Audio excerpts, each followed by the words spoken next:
Good evening. Good evening. First of all, let me just say again, thank you to everyone who's here tonight to support a campaign, but also a movement to ensure that there is continuity in District 72, ensuring that there's someone in that seat who is going to listen to the people in which the individual is supposed to represent. A little bit from those who raised me, who I call my village. I call everyone in this room a part of my village. Because in Jackson, Mississippi, in North Jackson, particularly in the Wood Lee community where I was born and raised, I was embraced by those who supported me as a young kid, who supported the ideas that I had, the passions that I had. And now it's time for me, even in my 20s, to start to reach my hand back to support and encourage those younger Mississippians that need support here within the state of Mississippi. One of the reasons as to why I got involved in this election is because I think about the choices and the decisions that I had to make as someone that I call home, but is now being attracted to other cities, other states, other opportunities.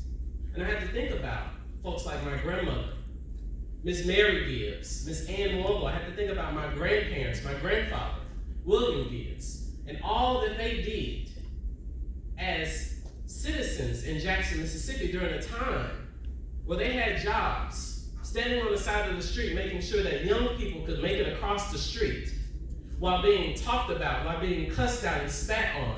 I had to make decisions as to how am I going to lead my home state.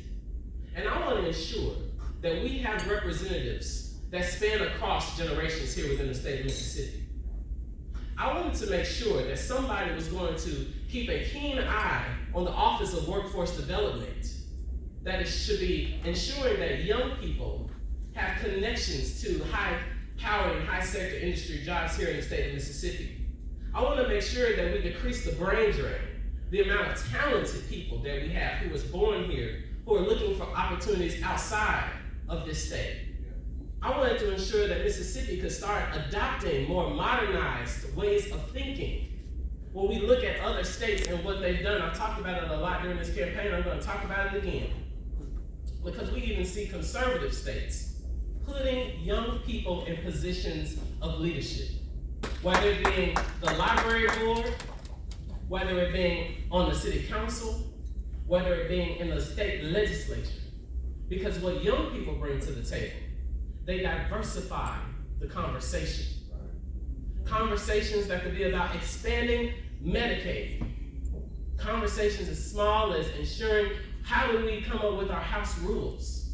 How are we ensuring that everybody feels valued in a legislature where everybody has to work together?